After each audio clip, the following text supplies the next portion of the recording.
Bien. Alors, ce matin, je vais vous parler d'un rétablissement de la vérité qui concerne l'offrande. Et ce message, je voulais normalement vous l'amener la semaine dernière. J'étais prêt donc dimanche dernier à vous amener ce message, mais le Seigneur a décidé que l'enlèvement, son retour, demandait un message justement de rectification pour qu'on soit bien affermi dans les choses de son retour. Et aujourd'hui, donc, je sais par de multiples confirmations que c'est le temps de Dieu pour vous amener ce message sur l'offrande. On va commencer par ouvrir la parole de Dieu dans 2 Corinthiens 9, 7. Je vais commencer par vous lire le verset 6. Donc je prends dans la Bible seconde.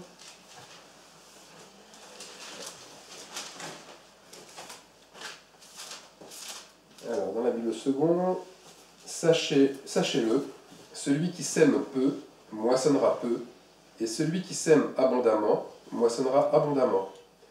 Que chacun donne comme il l'a résolu en son cœur, sans tristesse, ni contrainte, car Dieu aime celui qui donne avec joie, et Dieu peut vous combler de toutes sortes de grâces, afin que, possédant toujours en toutes choses de quoi satisfaire à vos besoins, vous ayez encore en abondance pour toute bonne œuvre. Je m'arrête là.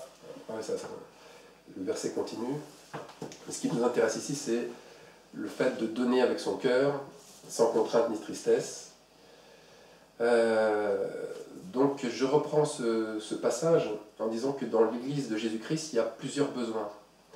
Il y a des besoins d'ordre affectif qui peuvent être résolus par la communion fraternelle, par du temps passé avec les frères et sœurs, en communication avec eux. Il y a d'autres besoins qui peuvent être résolus par la prière, en priant les uns pour les autres, toujours dans la communion fraternelle. Mais il y a aussi des besoins qui ne peuvent être couverts uniquement par l'argent ou par les biens matériels. L'apôtre Paul, lui, invite chaque croyant à donner selon son cœur, c'est-à-dire sans se sentir contraint, sans se sentir envahi par des regrets, mais avec joie, sachant que on vient en aide, non pas à une personne, mais on vient en aide au corps de Christ. C'est pas la même chose. Donc c'est dans ce sens aussi que doit être pris la loi sur la semence.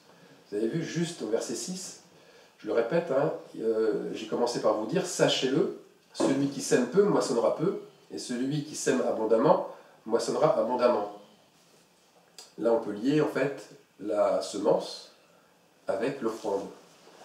Mais ce verset a jeté un trouble, et un drôle de trouble dans les milieux chrétiens. Il a souvent servi à mettre un lien sur les croyants, en suscitant une gêne et même une culpabilité sur celui qui donne peu ou pas assez. Alors la subjectivité du pas assez, elle est employée par les dirigeants des assemblées dénominationnelles. Pour eux, pas assez, ça signifie faites agir votre foi, il me manque de l'argent pour accomplir l'objectif fixé par l'Église. Donc, ce pas assez a servi ce faux évangile de prospérité, basé sur la connaissance, la loi mosaïque, et non sur l'amour, la loi de Dieu, la loi de la grâce. Les prédicateurs avides de profit annonçaient « Si vous semez de l'argent, vous récolterez de l'argent. Vous récolterez la nature dont vous avez semé. Et en fait, vous récolterez au centuple. Donc allez-y, semez. Donc mettez de l'argent dans la collecte. » Et on prenait aussi un autre passage de la Bible en disant si vous semez du vent, vous allez récolter de la tempête. Et là, moi je dis stop, halte. C'est trop facile de prendre des versets de la Bible, de les sortir de leur contexte, pour appuyer ce que l'on cherche à créer. Je reprends ce verset justement sur la tempête et le vent. Le contexte, c'est le suivant. Si on lit dans Osée, le contexte c'est « Puisqu'ils ont semé du vent, ils moissonneront la tempête. » Jusqu'à là, rien à dire. Par contre, on va lire la suite. « Ils n'auront pas un épi de blé. Ce qui poussera ne donnera point de farine. Et s'il y en avait, des étrangers la dévoreraient. » Bizarre d'associer à la semence une telle sanction, une telle punition. On voit là, ici, en fait, un châtiment pour les impies. Et en fait, ce châtiment, c'était uniquement pour punir le péché d'idolâtrie, le péché lié à la fabrication d'un veau d'or. Il n'indiquait pas une loi sur la semence. Ça a été tronqué, transformé. Et cette punition, en fait, cette punition qui est liée à ce passage, elle a touché tous ces pasteurs admiratifs d'eux-mêmes, s'étant construits leur propre veau d'or. Ces conducteurs iniques ont puisé dans les collectes, il ne faut pas hésiter à le dire, ils ont puisé dans les dîmes de leurs églises pour satisfaire leur propre gloire personnelle, pour qu'ils puissent briller eux devant les autres. La preuve, elle est que voyant que leur ministère avait récolté la tempête, que tout était ravagé, ils étaient vides, sans fruit, ils se sont réfugiés dans le mensonge. Ils se sont mis à jouer des rôles, ils sont devenus des comédiens de la foi, prêts à dissimuler leur stérilité spirituelle avec de fausses guérisons, avec de faux miracles, avec de fausses délivrances, etc., etc. Ils se sont donné de faux ministères pour continuer en fait à séduire leurs membres. C'est ni plus ni moins, et là il ne faut pas mâcher ces mots, de l'endoctrinement pour extorquer des sommes d'argent. Et Jésus-Christ lui-même le dénonce dans Matthieu 24, 23, fortement, puisqu'il dit « Car il s'élèvera de faux Christ et de faux prophètes », je vous rappelle que faux Christ c'est faux, hein, c'est ce qu'on vient de voir, hein. Ils feront de grands prodiges et des miracles, au point de séduire, s'il était possible, même les élus. Ces faux Christ et ces faux prophètes sont la plupart des dirigeants d'église, des pasteurs, que Franck Viola, alors je vous rappelle, Franck Viola a écrit Le christianisme paganisé, et il appelle cela une classe d'élite, des chrétiens exceptionnels, quelqu'un à vénérer. Alors quelqu'un à vénérer, ça a donné le titre révérend. Tout a une signification en fait. Hein. J'écrivais donc cela quand tout à coup, mon téléphone portable s'est mis à sonner, à vibrer, pardon. Et j'ai reçu d'un frère très éloigné, qui habite dans le nord de la France, un mail très surprenant. Et je vais vous lire ce mail, parce que vraiment, c'est surprenant. Voilà. Voilà ce qu'il m'a écrit alors que j'étais en pleine méditation sur ce message. Il me dit, presque tous les dimanches, il y avait des collectes pour telle ou telle chose dans mon église, mais jamais pour un frère ou une sœur qui était dans le besoin. Il y a quelques années, je devais déménager et je ne pouvais pas payer la caution. J'ai appelé mon pasteur et je lui ai demandé s'il pouvait m'aider en lui précisant que je le rembourserais d'ici quelques semaines. Quelle n'a pas été ma surprise quand il m'a dit de lui signer une reconnaissance de dette. Sur le coup, je voulais refuser. Après, je me suis dit que pour ma famille, je me devais d'accepter. Mais son attitude m'a accablé, m'a découragé au point où j'ai dû me réfugier dans la prière pour ne pas perdre la foi. Je vous laisse quand même estimer la probabilité que ce mail soit dû au hasard ou simplement à une simple coïncidence. D'habitude, hein, ce frère m'envoie très rarement des mails, et en plus dans ce type de message, il faut vraiment que ça soit ciblé par le Seigneur. Voilà en tout cas ce que je lui ai répondu. Ton mail illustre parfaitement ce que l'Esprit me mettait à cœur à l'instant. Cela confirme pourquoi il y avait en moi de la colère. Quand j'ai écrit ce message, j'avais de la colère en moi. La première mission de l'Église est de venir en aide au corps de Christ, donc à ses membres. Avant de te lire, j'étais dans une colère contre cet esprit antichrist qui a trop longtemps sévi dans les assemblées. Récemment, dans notre nouvelle assemblée, il s'est passé la même chose que ce que tu as vécu. Par contre, nous avons pris les 500 € dont avait besoin une jeune croyante pour payer son premier loyer sur Paris. Nous avons fait collectivement ce geste avec la joie de voir l'utilité que nous avons pour nos frères et sœurs, et nous avons remercié Dieu pour cette opportunité de pouvoir les bénir. C'est cela la vraie solidarité. Et nous ne redemanderons jamais cet argent, car le Seigneur est venu enlever nos dettes. Ce n'est pas pour que nous en redonnions d'autres. Voilà. Alors revenons maintenant sur la loi de la semence. La loi de la semence. Cette fameuse loi qui a vraiment sévi pendant tant d'années.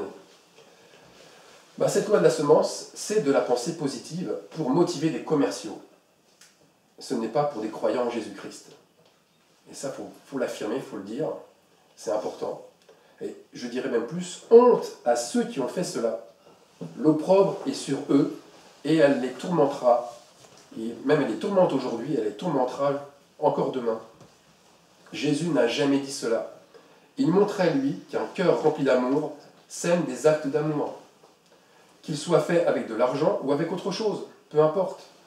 La récolte abondante sera forcément de la même nature que celle de l'amour. Vous aidez un frère à construire sa maison, c'est un acte d'amour. Vous gardez les enfants d'une sœur, c'est la même chose. Vous donnez des habits à un frère dans le besoin, c'est pareil. C'est la même semence. Et la récolte sera abondante car elle provient de l'amour, qui est un acte généreux, libre, et non une action qui est imposée, dirigée par une loi, qui ne produira que de mauvaises récoltes. Alors il y a l'inverse aussi. Si on n'aime pas donner, c'est que notre amour pour Christ est bien mince. Si l'on donne dans l'unique espoir de moissonner abondamment, cela n'est pas bon non plus, puisque cela revient à un calcul, donc c'est plus un acte de cœur. Nous devons avoir une relation équilibrée avec l'argent, avec les biens matériels, sachant que chaque don se fait avec un bon cœur. Sinon, il y a la repentance. Alors, pas les regrets. J'avais parlé des deux repentances, des deux types de repentance. Mais la vraie repentance qui permet à elle seule de retrouver ce juste équilibre.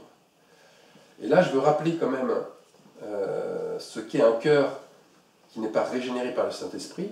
C'est un cœur qui est tortueux. Et Jérémie 17, 9 nous le rappelle, le cœur est tortueux par-dessus tout, il est méchant. Et qui peut le connaître? La version Martin, elle ne dit pas tortueux. Elle va plus loin, elle. Elle dit rusé. Elle ne dit pas méchant, elle dit désespérément malin. Vous avez vu, il y a rusé, c'est l'attribut du serpent ancien, et le malin, c'est un attribut du diable. On voit bien que notre cœur, ça peut être notre pire ennemi. Celui qui nous fera tomber, si nous ne faisons pas de notre cœur notre serviteur. Et pour qu'il soit notre serviteur, il faut le briser et le maintenir dans cet état, un état de brisement. Alors maintenant, on va passer à autre chose. On va passer un petit peu à l'assemblée, l'Église.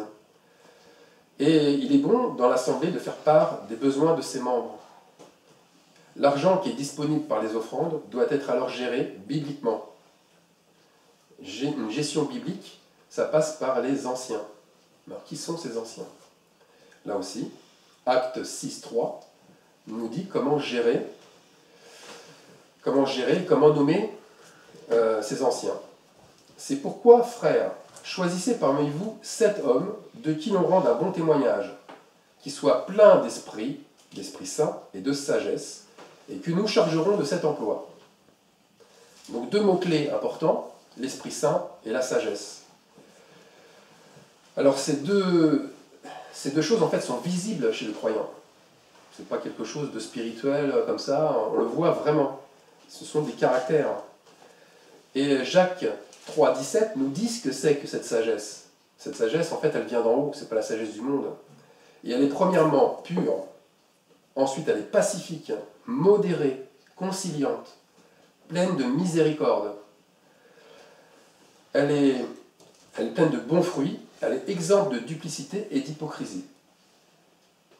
Elle est remplie en fait de l'Esprit Saint, c'est-à-dire d'un esprit qui est humble, et comme on l'a vu avant, d'un cœur brisé, soumis au Seigneur, qui recherche premièrement les choses d'en haut. Voilà ce que c'est qu'un ancien. Alors, pour qui doit-on donner en premier?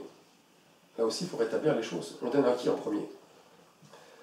Romains 15.1 nous dit « Nous qui sommes forts, nous devons supporter les faiblesses de ceux qui ne le sont pas et ne pas nous complaire en nous-mêmes. » Si on revient à l'Église primitive, il n'y avait aucun indigent, c'est-à-dire aucun pauvre, aucun nécessiteux. Pourquoi? Parce que tous posaient un regard bienveillant les uns sur les autres. Parce que tous vivaient pleinement le proverbe 22.9 que je vais vous lire. « L'homme dont le regard est bienveillant sera béni parce qu'il donne de son pain aux pauvres. » Alors on parle souvent d'argent, mais dans l'Assemblée, il ne faut pas oublier que c'est une communauté de biens. Cela signifie que celui qui possède, par exemple, 2 voitures, et qui voit son frère sans véhicule, et dans le besoin, il lui donnera la voiture dont il n'a pas besoin.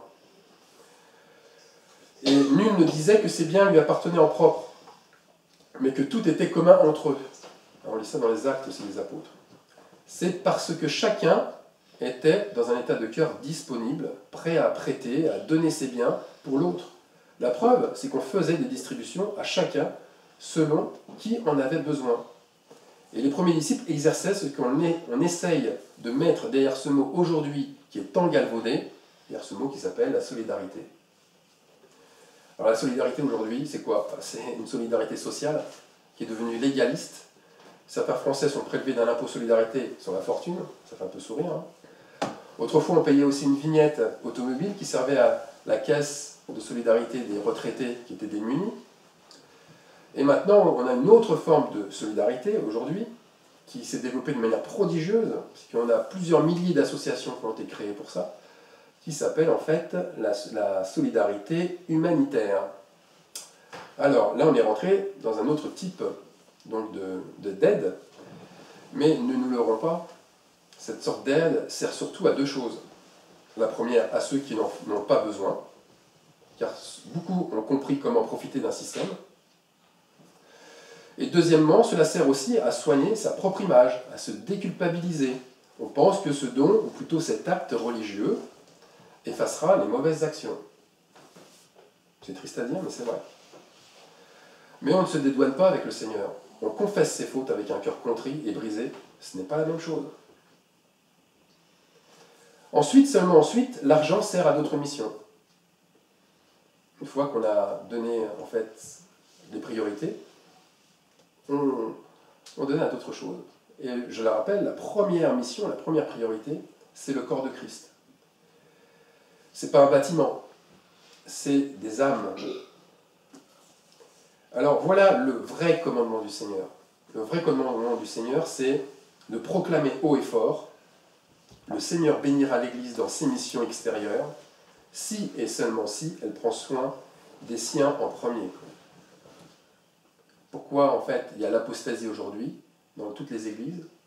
La plupart des églises, c'est parce qu'ils n'ont pas pris soin des indigents dans leurs églises. Il y a des indigents, on prend soin d'autre chose, mais pas des indigents. Voilà, la mission prioritaire a été trouvée avec l'accueil de nouveaux convertis. C'est vrai, dans les églises, on a trouvé une nouvelle mission. Il fallait le plus souvent agrandir la salle de réunion, pousser les murs, changer d'endroit de culte. Un super prétexte trouvé pour nos chers dirigeants qui ont investi en fait des sommes considérables dans les bâtiments de culte. Savez-vous que ces considérations n'ont jamais été un objectif dans l'Église primitive? Jamais. Alors qu'on montre le verset, moi je veux bien.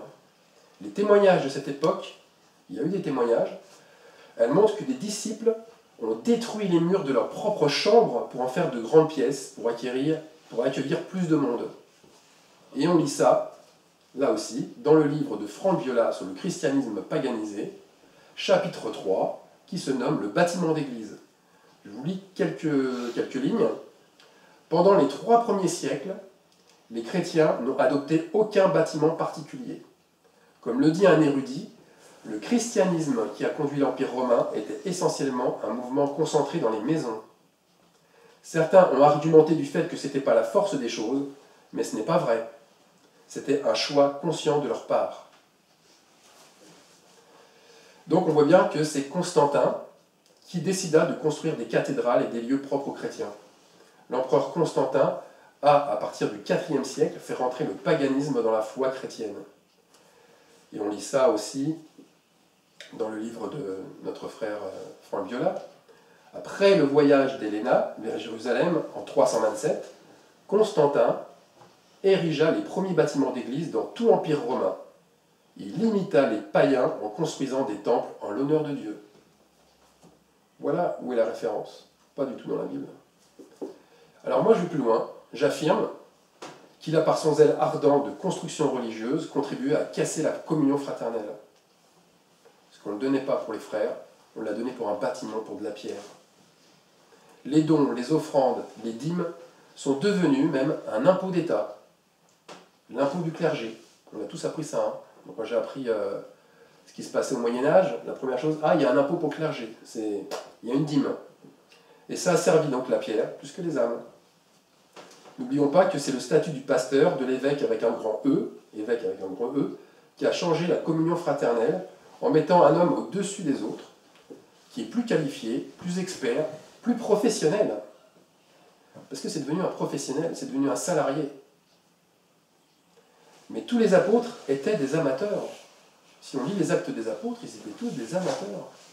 Ils n'étaient pas des professionnels. Alors on va revenir sur Matthieu 24-29, que je vous avais dit sur mon dernier message, je rappelle, « Et les puissances des cieux seront ébranlées. » On est dans ce temps-là où les puissances des cieux sont ébranlées.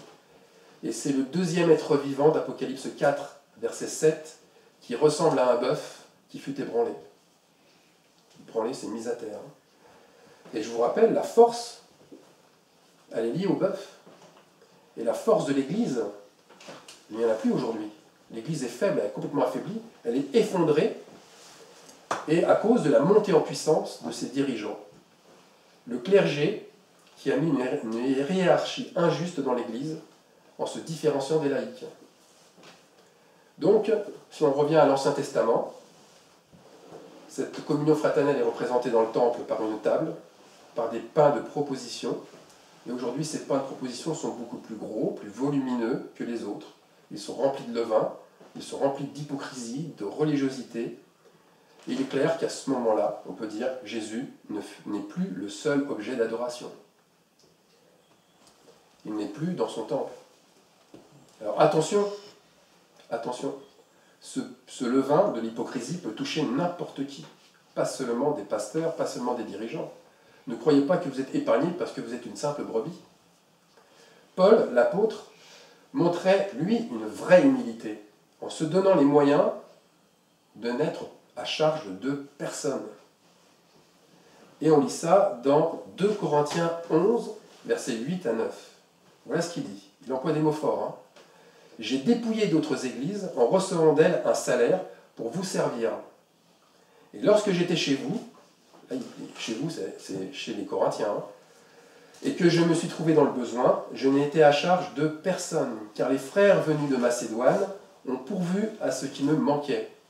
Et en toute chose, je me suis gardé de vous être à charge, et je m'en garderai. » Alors le mot « dépouiller » que Paul emploie a vraiment un sens très fort, et il l'emploie pour choquer.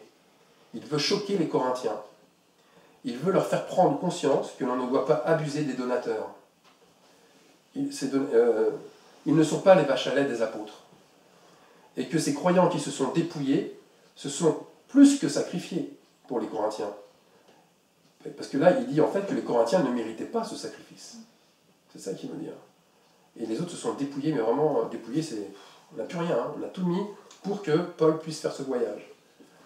Donc Paul, il est obligé de dire cela à cause du manque de reconnaissance des Corinthiens, leur ingratitude envers lui. Si vous avez remarqué, ça ne saute pas aux yeux au début, hein, mais Paul accepte l'aide des chrétiens matures de Macédoine. Je dis bien matures. En Macédoine, il y a les Thessaloniciens, on en a parlé la fois dernière, ils sont vraiment des élus. Paul appelle cette église une église d'élus. Et c'est eux qui ont donné. C'est eux qui ont donné le plus. Et si on a remarqué, il ne fait pas appel aux Corinthiens parce qu'il trouverait ça injuste. Paul trouve ça injuste de faire appel aux Corinthiens. Et si on regarde bien, c'est l'inverse actuellement dans nos églises. On préfère pomper, moi je vous donne un autre mot hein, qui choque aussi, mais on préfère pomper l'argent des pauvres, des gens qui ont peu de foi, en leur prêchant un évangile de prospérité. Jamais Paul aurait fait ça. Il savait qu'en fait, les Corinthiens, ils avaient des problèmes de foi, mais il a été demandé à ceux qui étaient affermis dans la foi. L'inverse. Paul ne veut pas être une occasion de murmure ni de chute. Il sait qu'en acceptant un don venant des Corinthiens, il aura des reproches qui vont avec. Voilà le type de reproche que pourraient faire les Corinthiens. Avec tout ce qu'on a fait pour toi, tu nous traites maintenant de cette façon. Mais Paul, très avisé, connaissait parfaitement leur manque de renoncement. Donc, il ne leur créa pas de dette à son égard. Aucune dette. Il n'a jamais obligé ni fait pression sur personne. il n'a rien réclamé comme salaire, et il le dit clairement en affirmant être à charge de personne. On va continuer dans ce que Paul aussi affirme, et on lit dans ça dans Philippiens 4, 11 à 12. Il dit « Je sais vivre dans l'humiliation, et je sais vivre dans l'abondance. En tout et partout, j'ai appris à être rassasié et à avoir faim, et à être dans l'abondance, et à être dans la disette. » Paul considère sa condition non pas comme une injustice, venant de ceux qui ne donnent pas, mais comme la seule volonté de Dieu qui pourvoit comme il l'entend à ses propres besoins. Tout est une affaire en fait de priorité et de sagesse. Tout, avec le Seigneur. Et la priorité numéro 1 pour le Seigneur, je le rappelle, c'est d'abord le corps de Christ. Et chaque membre en Christ a la même valeur et possède le même intérêt. Le pied était plus important que la main. Ah non. Alors attention aussi, l'aide financière et matérielle n'est pas forcément pour le membre qui en éprouve le désir le plus fort. C'est pour celui qui en a réellement besoin. Oui, mais alors on pourrait dire, mais comment discerner qui est dans ce besoin, qui est dans le désir? Ce n'est pas une affaire d'un seul homme.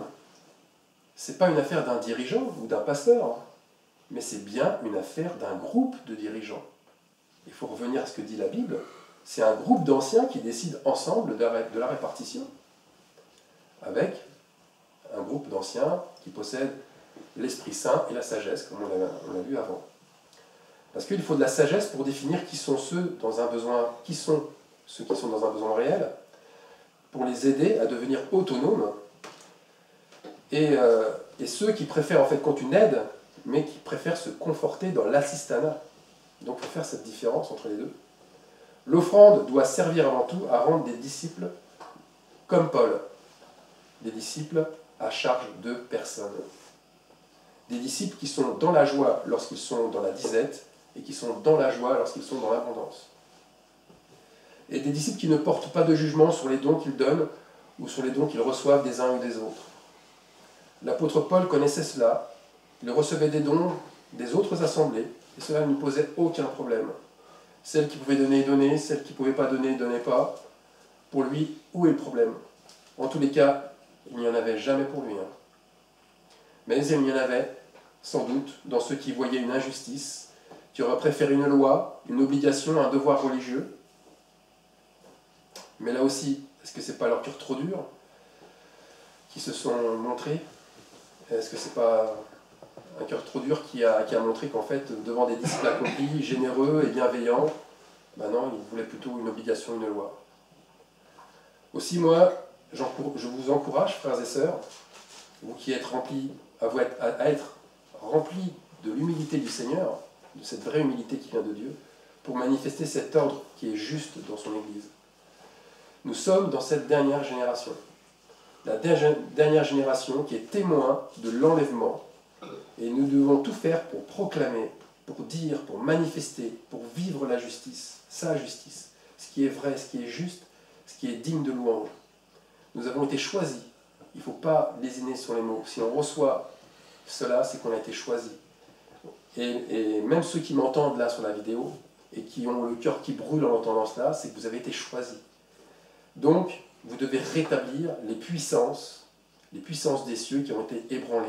Et la puissance aujourd'hui qui est ébranlée aussi, et dont je parle dans ce message, c'est la force. Je suis rentré ici, j'ai ouvert ma Bible, au hasard, on va le dire, et je suis tombé sur Job 24, 1 à 4. Regardez comment le hasard, comment la puissance de Dieu fait les choses. Pourquoi le Tout-Puissant ne met-il pas des temps en réserve? Et pourquoi ceux qui le connaissent ne voient-ils pas ses jours? On déplace les bornes. On vole des troupeaux et on les fait paître. On enlève l'âne de l'orphelin. On prend pour gage le bœuf de la veuve. On repousse du chemin les indigents. On force tous les malheureux du pays à se cacher. Ça, c'est l'Église aujourd'hui. On en est là. Donc que le Seigneur nous aide à manifester la vraie force, qui est cette communion fraternelle vraie, et tout ce qui va avec, notre vie d'église, notre vie ensemble, parce que parce que c'est un témoignage du rétablissement, du vrai rétablissement de ce qui doit être fait à la fin. Et nous sommes à la fin. Nous sommes dans Matthieu 24, en plein dedans, vraiment en plein dedans. Que le nom du Seigneur Jésus-Christ soit béni. Amen. Amen.